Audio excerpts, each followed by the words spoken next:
Speed Crew has the perfect Venn diagram between people that love motor racing and perhaps sim racing versus people that love 1 to 4 player cooperative experiences like Overcooked, Moving Out, Get Packed.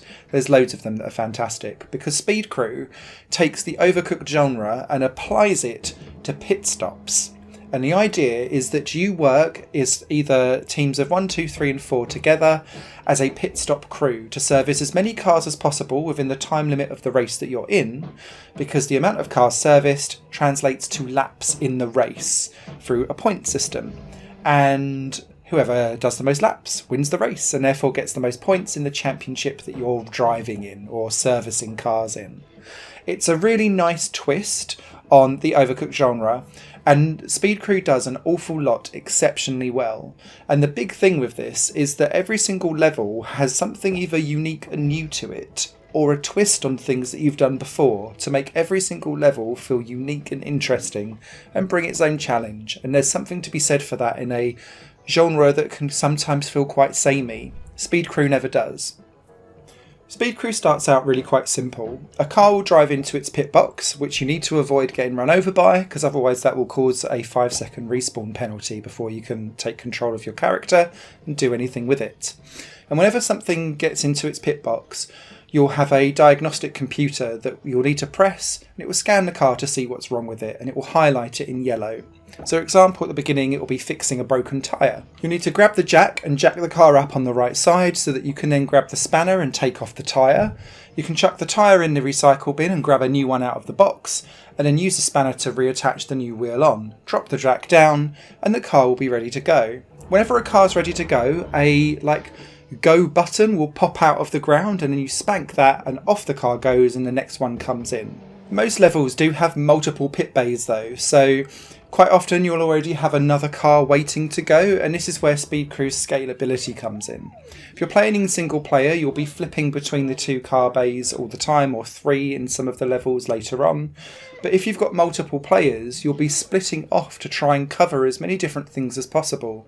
And levels quite often later in the game start to split you up so that there's conveyor belts, or there's like a train that's going through the middle of the 2 bays. And so you'll be passing tyres or engine parts or hammers or fuel cans between each other as the complexity and difficulty of Speed Crew just develops over time. So this means that a car will come in with a couple of tyres that need repairing on a repair bay, as opposed to just being simply replaced.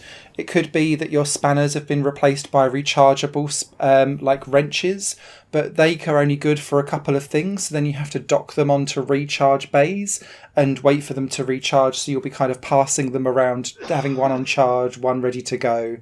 Your diagnostic computer will then be on wheels because it only has a sphere of influence rather than being able to just automatically tell you what's going on everywhere in the level. So you'll need to take that into account. Quite often the levels will have traffic going all the way through it, so you'll need to time moving between lanes perfectly, because if you get run over, not only do you get a 5-second respawn delay, but whatever you're carrying then gets respawned somewhere randomly in the level, and you're like, dolt, that's not where I wanted it to be.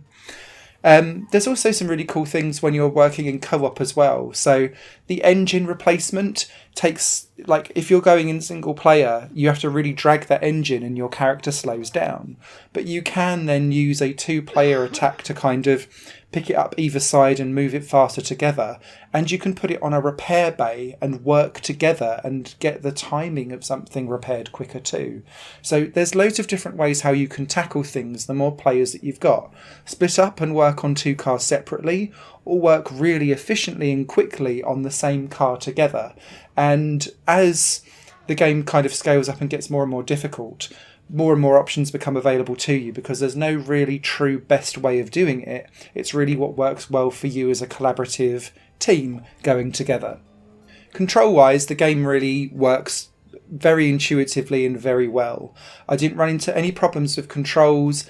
Although I did find on occasion that if I was not clearing away old tyres or engines and putting them in the recycle bin, they would quite often just be cluttered around my space, and you'd need to flick between the choosing what focus your character needed to go on, because it wouldn't automatically pick up the thing that I wanted it to all of the time. But the controls were there to manipulate that quite nicely. The only kind of issue that I did come into on controls were there's some levels later on where the kind of baddie character in story mode becomes someone that wants to sabotage your cars in pit stops, and he'll randomly appear with a sledgehammer and smash a tyre or smash your engine or smash a door or a spoiler that will then add on to the things that you need to replace, so it just sets you back in time. The problem with this is that you can only get rid of him by slapping him, but the slap is a little too woolly, and like visually you can see you slapping the character, but quite often it just doesn't register because you've not lined up nicely, and that's the only real negative that I've had on my entire playthrough from Speed Crew. I did also run into a single glitch once where my character ended up outside the playing area and couldn't get back in again. It only happened the once. It was quite annoying, and I do recommend if that happens to you, just restart the level, because although I'd still qualified in the top 3 and advanced to the next level, I then needed to replay it back, because in order to unlock all of the levels, you need to win everything, basically. And winning in this game takes real skill, timing, dedication and cooperation if you've got more than one player, because the AI teams are a real spectrum. You've got a couple that are absolutely terrible, but the person or the team that you're going up against that will usually be at the top of the leaderboard is nigh on like streamlined perfection in a way that doesn't find shortcuts. So if you want to win, you need to find really good shortcuts and ways to speed up handing over of objects, particularly on long levels where there's like switches and elevators that go up and down and things like that. So instead of taking one object and going across, like getting 4 or 5 of them and dropping them all down together to save you time, that's the real way to win at Speed Crew. And thinking like that will help you really get the most out of this game and win as much as possible. Outside of story mode, there is a sabotage mode, which works really only if you've got 4 players, and that's where one player becomes a sabotager with a sledgehammer going around causing problems for all of your cars that are in pit stops, meaning that you're going to take longer and have to do more things to fix the car and get it out and score the points. The reason why this game doesn't really work, or this mode doesn't work for less than 4 players, is that if it's 1 versus 1, then that person that's trying to stop the sabotager is just slapping the sabotager and not working on any of the cars.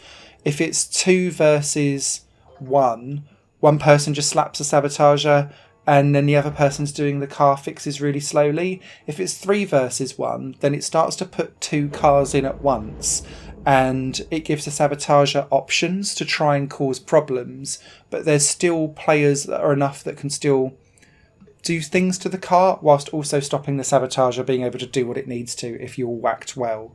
But yeah, it's a nice little additional mode. It's not really where I spent any of my time. I much preferred the story modes where I was thinking about efficiency and accuracy and cooperation when I had people to play along with.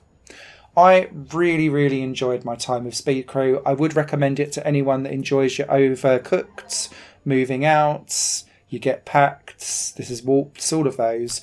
This is another real top tier example of it. Great synthwave soundtrack, really nice graphics, handles and plays really well, and constantly changes what it's doing and adds something different for every single level so that it keeps you on your toes. A written review will be over on higherplanegames.com shortly, and I hope you lot enjoy it. This is a gem, this one. Take care. Higher Plane Games is part of the Higher Plane Network, a completely independent media outlet supported by people like you. The goal is to create the best possible content that cultivates a richer indie scene for games as well as music and entertainment. To find out more and to get involved, visit patreon.com/higherplane-network. Your support makes all the difference, and in return you'll gain access to bonus content and downloads. Thank you for watching.